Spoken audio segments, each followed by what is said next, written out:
Hello everyone, so today we're going to be taking a look at the new Spider-Man retro card, Elektra and Natchios Daredevil. As you can see, I already pulled her out of the box. Just cut off the side, but you can see it's a new design for the retro card. It's not like the 90s retro card. Like those Spider-Man's their best-selling character, so they wanted to have a window for it. I don't know. On the back here, you can see the render and the little read-up, so you can go ahead and read that. I'll give you a second. But it's been a while since we've seen that, so I'm glad to have it back. I can't wait to have the window packaging back, like next year. So with that, let's get on with the figure. And here's the figure out of the box, and she looks great. She looks awesome. It's all new sculpt, so we'll take a look at that in a minute. And I'm not going to do an accessory segment because all we get are the size, which I believe we have seen before. So those are great, but my real only problem with the figure is no interchangeable hands or anything. So let's just get on right with the figure. So here's taking a closer look at the figure, and yeah, she looks great. The detail, all the new sculpt, and this scarf is removable. That's proper head. And you can see she has her mask underneath. So that's just a nice detail that they included that, so you can do either one. So we're just gonna put it back on here for the articulation. Obviously, the scarf hinders it, so she can look about that far up. It's not great, it's not terrible. She can look down, but you can't see her eyes. It can kind of go side to side, like you just have to kind of work it.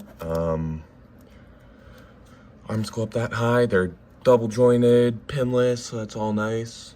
Double jointed elbows. And then this hand has that hinge. This hand has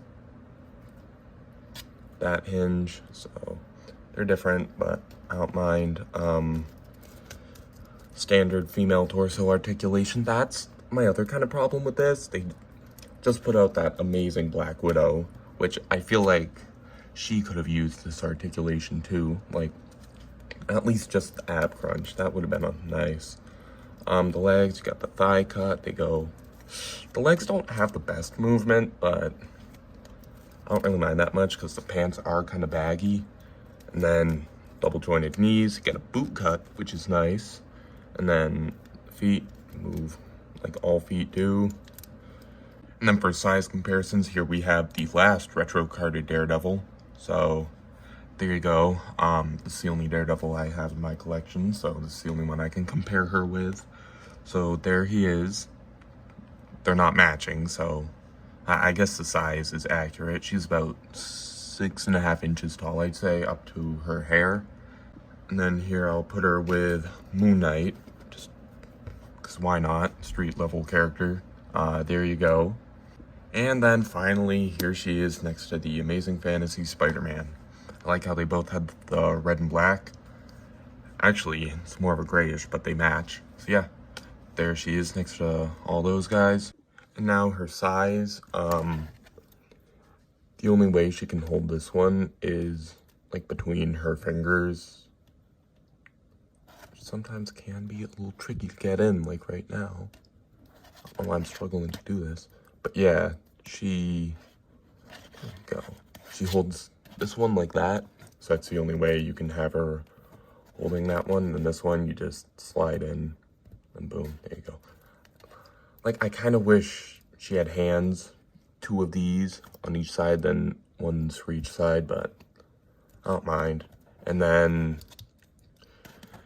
yeah, I love the sculpt.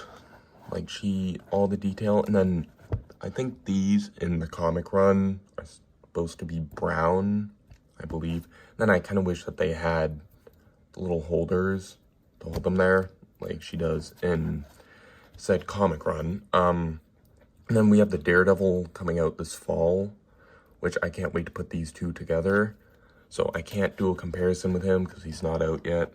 But when I do a review for him, I'll be sure to include her in a bunch of stuff. But this review is going to be pretty quick. There's not much to her. I think she's a great figure. I think she could use butterfly joints or an ab crunch. And then more accessories. So aside from that, I think it's a great looking figure. I think it's worth it. And then you can also see the hair. I feel like this could break pretty easily, so be careful with that. But I think that about concludes my review. I'm gonna show some pictures and poses, so let's get to that. And I have plenty of pictures of her up on my Instagram, same username, Dakman77, so go be sure to check that out. I think she's a great addition to any street, level displays. She has great likeness to Zdarsky's run from The Woman Without Fear and the current Daredevil run that is happening. So yeah, make sure to like, subscribe, all that, and I'll see you in the next video.